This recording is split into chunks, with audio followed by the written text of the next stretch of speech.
Hello and welcome. We're the Bitches with Beards, and we love to talk all things culture. On this podcast, we chat our top 3 cultural moments of the week. It's the Cultural Three-Way. I'm Daniel. And I think I'm Max. We saw you from across the bar. And we really enjoy your vibes. Cheers.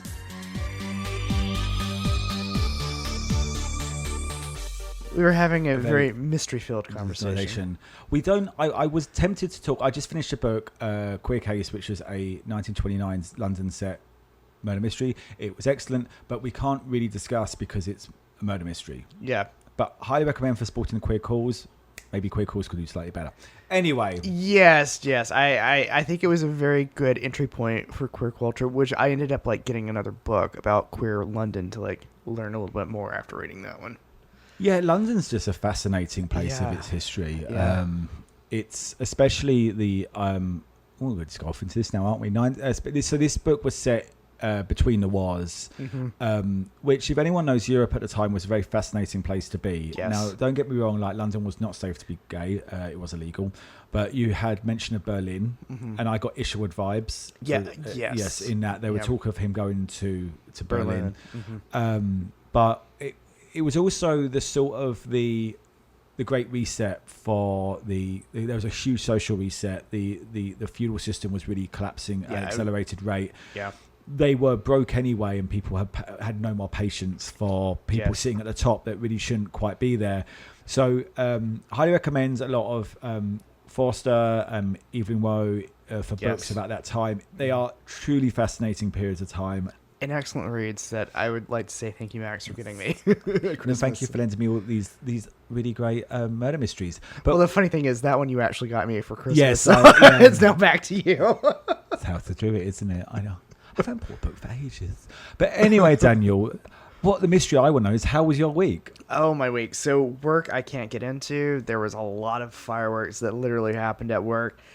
It was a very draining week after work. I'm not going to lie. I had to adult most of this week. Yeah. As in I got home on Monday and I was notified, oh my gosh, you need to re-up your posting for searching for a roommate. And so I had to do that. And then it's oh, your cruise is in... Oh, your roommate never went through. No, didn't go through. So anyways, posted that, had to, tour the apartment once this week, and I think once more this weekend I'll have to do it. But then also was notified, oh, your cruise is happening in 90 days, which means you have to set up for this on the cruise, and this and that and that.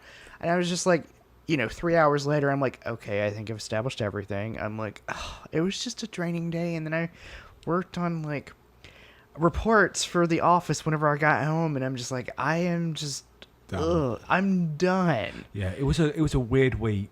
The energy was off this week. Meetings that were supposed to happen at 8 a.m. happened the next day at 2 p.m. Nothing happened when it was supposed to. I was just I literally on Wednesday, I walked in the office and I'm I give up. I was done. We had a nice hit. Thanks to Matt for hosting. Oh, yes. We had Lovin for the hubs for grilling. We did July 4th on the roof, but the weather was really weird. A storm pretty much came through. But it was funny because the storm came around us, but not over us. Yeah. and then me and the hubs and then Matt stayed up for a bit to watch the fireworks, but they didn't start till just before midnight. Yeah. And so we got back about 1:45, got all the doggies out. They were sleeping, which was great. Yeah. Buggy's obviously deaf, so he wouldn't hear anything. But right. Rosie seemed settled, and then we were in bed, and all of a sudden a firework blew up in front of our house. Oh. And then to the point of a friend actually messaged to ask if we were okay, but of course Rosie was really upset, so we got her calm. And then throughout just next day was great. We went and hung out with Mark, and then we ended up watching the England-Mexico game, which was one of the best games of football, but we were just so fucking stressed because it was just, oh my God, relentless as a game. And the whole week just felt tired. And then I'm traveling, I will be, when this comes out, coming back from Portland. And I like traveling, but I can get, when there's a lot going on, it plays into my anxiety a bit. And I'm great when I get, I'm not useless, but and so every morning I felt like I woke up with anxiety. And it was just a lot of it just felt stressful. And by the end of the week, I was just said to Hubs, I'm so tired. The one thing I'm proud of, and before we go off into our culture, is that I said to him, I want to go for one meal a week, me and you, or maybe me and him. If someone like wants to join and it just like they want to know what we're up to, but I said me and you, but we are going to pick. It's not going to be like they want to do this, they want to meet, and it's going to be us. And we tried the faux place. Oh, the new one, and it was pretty good actually. You know, and so we went there, and I said, and even though we were both like real fucking exhausted, I said we are gonna do this. We are gonna do this if we like it or not. We are going to go out and try things. Yeah, so we did. But no, this week has felt really off, and we're meant to be out. We're going out tomorrow. And I just said, I need to do the podcast because I'm going to be away then. I'm not going to be able to edit. And I said, I can't get up at 6 tomorrow to edit. I said, babe, can we leave an hour later so I can edit the podcast? But I cannot get up at 6. Yeah. 7 I can manage, but I'm you just need to so sleep tired. in. Yeah. Occasionally, Max does need sleep. But then when I'm in Portland, they're 3 hours behind, so my body's going to be whack. I'm going to be sick. It's a weird amount of time, isn't it? Yeah, 3. You know, being an hour behind is one thing, but 3 is that weird. Like, what's going on? Yeah, so I arrive at 8. I land at 8. I'm going to have to get my bag because I can check in luggage because of equipment coming back. I'm going to have to get there, get to the hotel, and then like say, where the hell do I get dinner? Like, help. Yeah. Because it's going to be closer. I'm going to be so... Everyone's like, oh, what, you can get up to when you're there? I don't... I'm literally probably going to be done with everything and then just wanting to go to bed. Yeah, because, I mean, it's going to be 3 hours behind, so, like, you're going to be exhausted, one from the travel and then one from the time change. And we get back at 10. I get back Wednesday afternoon. Oh, God. Oh, God. I am going to get to cinema next week, though. I already picked... There's a film on... I'm ready for it. Are you ready? I'm ready for it. But I picked it. I made sure. I was like, no, I'm going to that film. This is it. This is the one I get to see. I haven't booked yet because I'm waiting to see if England win Saturday, which you'll know by now they have. I don't know when the semis will be. But anyway, Daniel.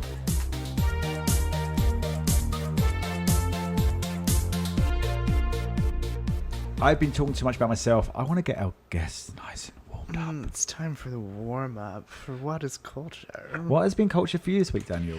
Culture for me this week. Like I hinted, I have been very boring and had to adult a lot this week. Yeah, sorry, what? Yes, and had to, do stuff. So I don't have the most thrilling culture, but I do have some culture. So first was a treat that I had. I discovered Kind frozen bars over at Whole Foods. The dark chocolate almond butter. Nice. Oh my God, it's like a frozen Snicker, but it is so good if you like that. Song of the week has been Read My Lips by Madonna. Don't ask me why, on her new album, Confessions 2, but that's the one that's been sticking out to me. We are still loving it, but I did ask for music, and Daniel went, please not Madonna. But yes. Luckily, but she has infiltrated the algorithm. She has indeed. The next two things for my culture were food that I cooked, and, Anyways, so for the 4th of July, I cooked a lemon icebox pie. It was delicious. The reactions were rather funny. Hubs thought it was not sweet enough. No, too sweet. He thought it was too sweet. I thought it wasn't sweet enough. Matt actually liked it, so I don't know what happened. It tasted very much like... it's a sweeter version. We call them the lemon tart in England, and every middle-class woman or... upper working class knows it, and Mum's like, I got a lemon tart for dessert, which is code for I am not going to make these people think that I have cake, but it's not as thick. Yes. I really it's liked so simple. It. It's so simple. It's so simple and it's so clean. Listeners, it's literally just cream cheese, condensed milk, and then lemon juice and zest. That's all you do. Yeah, and freeze it. That's all you have to do. Finally, I took some cauliflower, roasted it with jerk seasoning. Nice. Some of the best stuff I've had in ages. I love roasted cauliflower. Anyways, what was your culture for the week? So I'll do my movie last because it's freaking hilarious. We started watching Elle this week, the Legally Blonde. It's good. It's. I may start it tomorrow. I like it. The first episode watch the first two at least together. Okay. I think it's got a lot of potential. It's very Gen Z. But it's obviously set in the 90s. Good music. I do have a question. Yeah. Is it like beat for beat for the movie? No. Oh, okay. It's good. like it's a prequel. Okay, good. I wanted to make sure there weren't we're going to take the plot and just make it in the 90s. No, but they have said that it could be considered a loose adaptation of the original book in the sense of that it does follow some beats. where's the one thing to a party sort of thing. Right. So you could see it as an adaptation of the movie, but it does feed in. It is meant to. There's a dark cloud. Yeah, I'm sorry. I'm getting my phone out because I'm looking out the window and it's just gotten really, really dark. But I will give snaps to June Diane Raphael as her mum. Oh, yes. And she's really good in it because she doesn't play it one beat. And she was on her podcast chatting about how she really wanted to make sure that she did the mum justice. Yes, because in the film it was just very much like Miffy and Biffy and But they do, you can see it. That's what's clever is, and the dad, that you can see a couple of his outfits look like the dad. But they're not that far off in the age. It's only because it's only her junior year of high school. Yeah, I mean, so there shouldn't be too much difference whatsoever in that. Anyways, sorry. So my song of the week, and it always pops up every so often. I forget how much I love it. Tamsin Archer, Sleeping Satellite from the 90s. I will play it after, but it's really cute. Yes. Movie. What's your movie? I went to see Maddie's Secret. Has anyone heard, listener, of Maddie's Secret? I love how you said listener and you're looking at me. No, I haven't heard of Maddie's Secret. What is Maddie's Secret? John, have you heard of the comedian John Early? He works a lot with Kate Balance. I think I've heard of John Early. Yes, you might recognise him from a few things. Uh-huh. He is his directorial and writing debut as a feature film. He does a lot of sketch comedy. I've only really seen him in movies. Absolutely loved him in Zack and Miri Make a Porno. Yes, I've seen that one. I think he's one of his first roles in that. Okay. Kate's Secret. Maddie's Secret. Maddie's Secret. get the right I think person. it was called Kate something, the original. Is a movie. He plays Maddie, who is a food influencer with a secret. The secret being that she has bulimia. Oh. That is a twist. It becomes a play-by-play in a way of a... Who was the mum from Family Ties? And Baxter Burning. Meredith Baxter Burning. Yeah. Meredith Baxter. It's meant to be a 1980s ABC movie of the week. And it plays it with sincerity, but at the same time, the darkest of humour. And he plays it straight as a woman. It even begins with jogging through like the streets in that sort of music in the background. Yeah. Freeze frame, Maddie's Secret. You could watch it thinking it was a fucking ABC movie of the week. It goes into, she goes dance school, but the dance school is all completely showgirls. I'm sorry. It's the weirdest fucking movie, and we were laughing, but should we be laughing? I don't know. She goes to rehab eventually, sorry, spoiler, but it's then played out like a fucking prison movie with the three bitchy like girls. It's fucking crazy. I mean, it sounds like it. There's like, it's so weird, and it's his passion project. He's always wanted to make this movie. Good for him. It's genius, but even down to freeze frames and the hair, but it's modern. It's so weird. Okay, this is intriguing. You've zigged and you've zagged a few places. It's hard to you describe it. It's really hard, but it is pure camp. It's pure genius. So Maddie's Secret isn't that it's a man; it's that she has bulimia. It's legitimate, and you're kind of laughing at this whole way they do it, but you shouldn't be laughing. Yeah, because okay, it's legitimately meant to be a 1980s TV movie of the week. Huh. And he's always wanted to make a movie like this, apparently. But it's set in like the modern era? It's set in a modern era. Okay, but it feels like 1980s. Okay. Yeah. Okay. Wow. My head is like I cannot recommend right it. now. It's an absolute must. Okay. I shouldn't give too much away of it, but there's not really much to give. You just have to sit there and embrace it. But some bits we were really laughing, and we're like, I don't know if we should be laughing at it. And some bits are really quite sad. But in case you were, Vanessa Byers in it. It's got some legit people.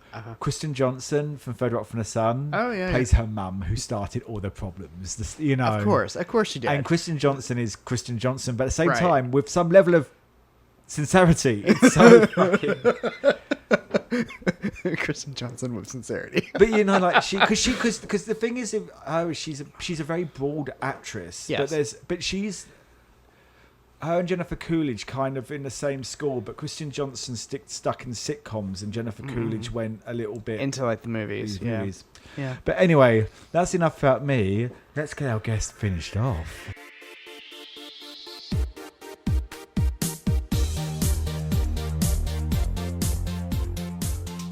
Yes, now it's time to answer the question, who's your top, who's your bottom, and who is your lucky Pierre? So who's your top and who's your bottom, and who is your lucky Pierre? All right, so my bottom of the week, and it could have been that the gay cruise that was supposed to land in Turkey tried to land in Egypt, and they wouldn't let them dock for the same reasons. But it wasn't that. It was announced that Katherine Tate has exited O'Mary in London early, citing personal reasons. However, I'm going to say this. When they say it ended early, it ended 10 days early. Yes. I was just like, she was supposed to do like a 6 week run, and I'm like, she ended 10 days early. That's sad because I can see her being a massive draw in it. But she's also a consummate theatre actress, so it's not like one of these where they didn't realise the pressures. If she says there was personal reasons...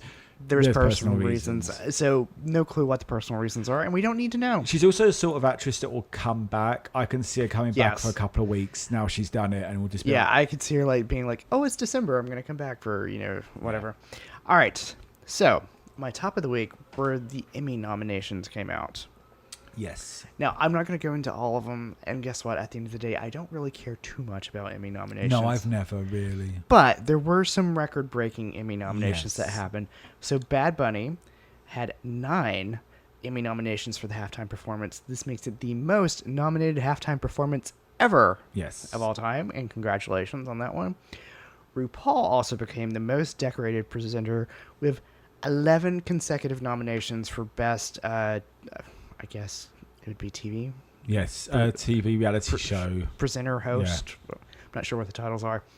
However, the sad news that came out of the Emmy noms is that The Comeback did not get a nomination with Lisa Kudrow. Yeah, that's her last opportunity for that.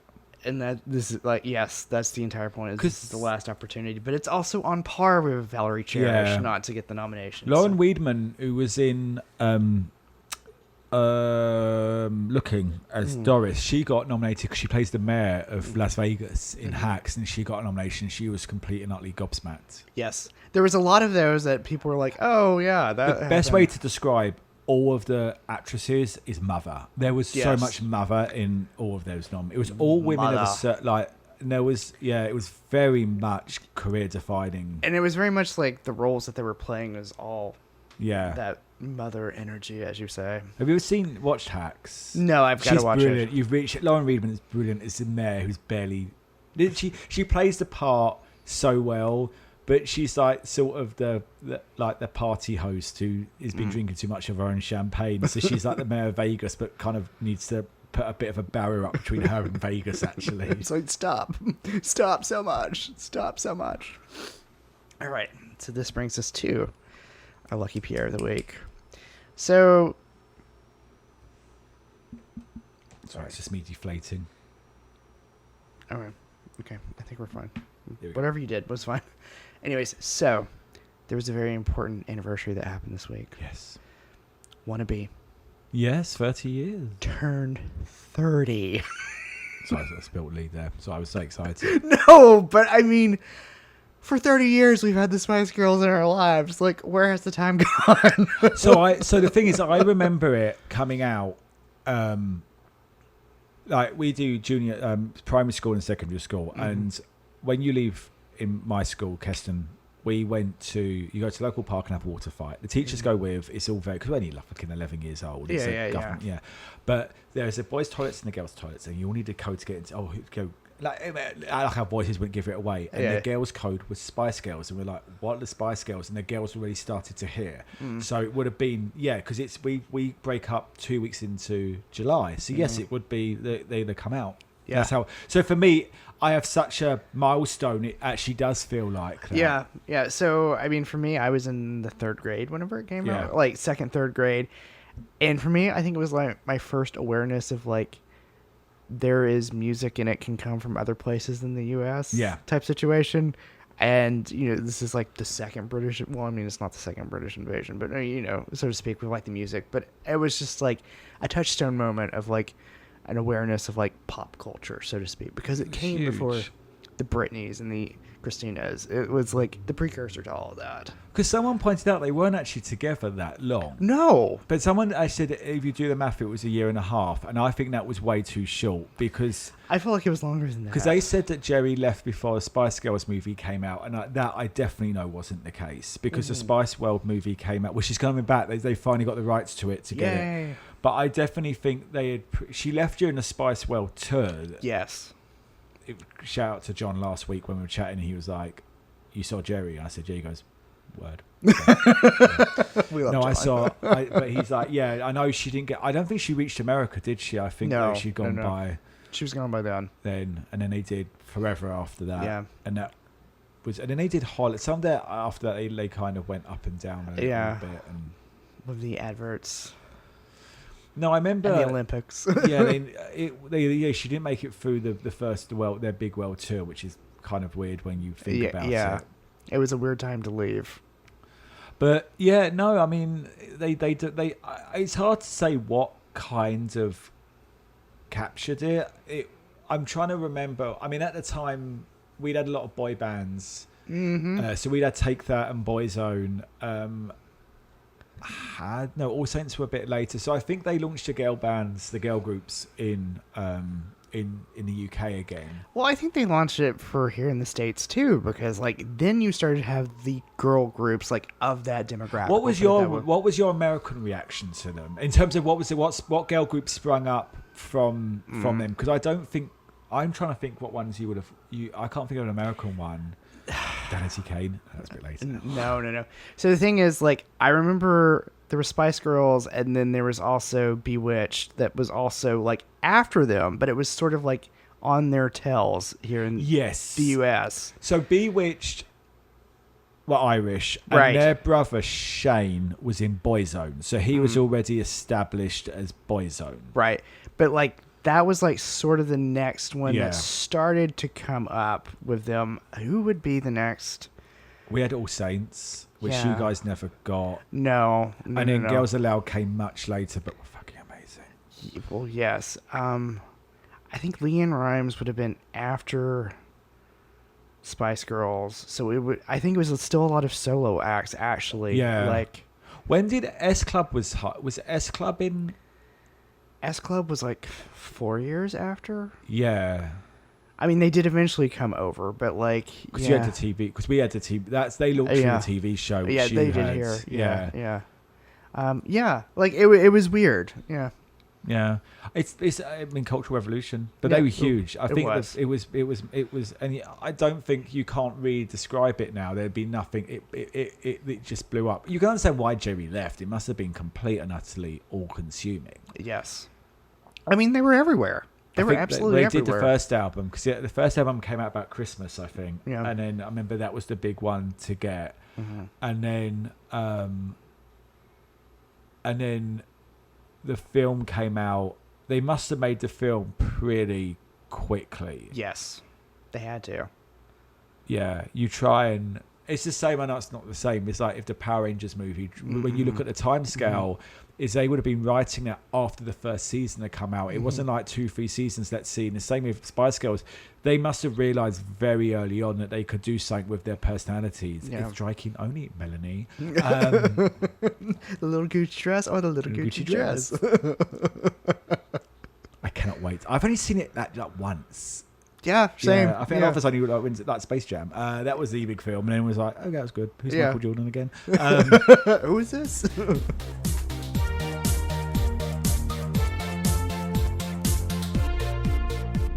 Bonnie Tayler left out. She totally eclipsed Our hearts. our hearts. Yes, no, sadly, Bonnie Tayler, the Welsh songstress, died at 75.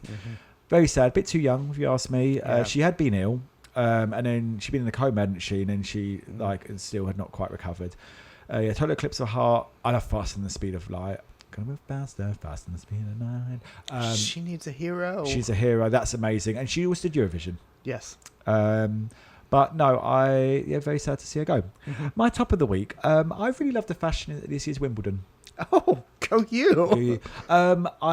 It's very restrictive what they can wear in Yes. that, but I really like how everyone I've seen has really just kind of like loved the challenge. And I think today, Keira Knightley today wore what looked like a very 1920s like style dress. Of course she would. I love Keira Knightley. So Rashida Jones was there, and she wore like a suit, but all white. Ooh. Like a very tailored but oversized suit. I could see her in that. Yeah. And I just kind of like how no one comes in and tries to. Everyone is like, I'm going to make a statement, but within the rules, and you can tell that people want to be there. I don't know. I've just this year, and all the suits have looked absolutely beautiful. The guys all come in their lovely tailored suits. Some great gifts. Duchess Kate having a chat. Oh, I Wonderful. love that. There's a brilliant, though, if you see it, there's a brilliant meme of Camilla holding an electric fan, and the woman behind her has got this unfortunate like comb in her hair. Her hair is just like blown out. She's like, Camilla, how fast was that fan? But no, just check out the fashions this year. Wimbledon have been putting them up, and I've noticed that Wimbledon only put up a photo of you if you've been caught with a good reaction during the game. So I think they're really trying to encourage people to go and very much the sportsman aspect of it. Yeah. My top of my lucky Pierre of the week has been that Nigel Farage has decided to step down in UK politics. Because he's been investigated for fraud. Not once, but twice. Twice. He's decided he doesn't want to do that, and he's going to go again, though. He's going to go up for election again and let the people decide whether or not he's worthy. Of course, he's trying to basically distract from the fact he's up for fraud. All the other major players have said, no, we're not going to do this. We're going to let you get back in and get investigated, or we're going to just ask that they don't actually accept your resignation. So far, apart from some young kid who's decided he's going to run for it, he's up against Count Binface. Yes. He's literally going to debate a dustbin. Literally. A person wearing a dustbin. But no, they're calling it, and it's very interesting. I've shoot through because we're almost near time, but I just want to say is that this is how it should be done. They called him on his shit. Yeah. And a young kid... I hope they hold him accountable. They've even said that he should actually either be denied the chance to resign, or there's laws that can still mean he can be investigated for it anyway. So, yeah, and Hubs has been very fascinated by it because it's just like actual politics at work. Yeah. They said, some little kid there whose mum's let him sign his permission slip has decided to run, and like, no. Yeah. This guy needs to be held accountable. hold people accountable for their actions. And like all Lucky Pierres, he's going to be fucked hard in every hole. Well, sometimes. But no, I highly recommend just reading up on it and the strategy that's being done. Even I think there's a Reform side party. They're not running against him. They're like, no, he needs to be held accountable. Yes. But then you've got the idiots in Clacton-on-Sea, sorry, Essex, but I'm going to say it, turning around and going, well, I don't give a shit if he's got 6 houses by any means. He's better than the corrupt establishment. And they're like, do you know what you're saying? He is the corrupt establishment. Right, he is literally the epitome of the corrupt establishment. Because it's the people versus the establishment. You are the establishment, Nigel. Binface isn't. Yeah. Oh, hell, Binface. Oh, hell, Lord Binface. Apparently, one of his things is he wants to get a hand dryer removed in one pub toilet. And then when you saw the photo, it's right next to the urinal, so you can't actually use it if someone's having a pee. And yes, everyone's like, actually, makes a lot of sense. Daniel, what's going to be culture for you next week? Oh, culture for me next. Storm arriving. Other than the storm, DC's going to be getting ready for the Grand Prix, and there could be more fallout from the Great American State Fair, so we'll see. How about you? What's culture for you next week, possibly? I'll be in Portland. Oh, yes. So I'll be experiencing the West Coast. Oh, fun. My way back, was it West Coast tie-dye lifestyle? I think that's the line. It's always that line from Hocus Pocus. Oh, okay. Yes, Max, Mr. Collinson, please explain your laid-back tie-dye lifestyle. You should wear some tie-dye while you're out there. It's coming back. Yeah, I will not be doing tie-dye. Listen to some Nirvana while you're doing it. I've been Max. I'm Daniel. Thank you for being our third. Cheers. A big thank you to everyone for tuning in to Daniel Max's Cultural Freeway and for giving us a listen. Don't forget to rate, subscribe, and review, and follow us on the socials. You can find us under Bearded Bitch Pod or Bitches with Beards. Please remember that only a mother could love our views and opinions, and they reflect us and no one else. We'll be here next week, unless we're cancelled.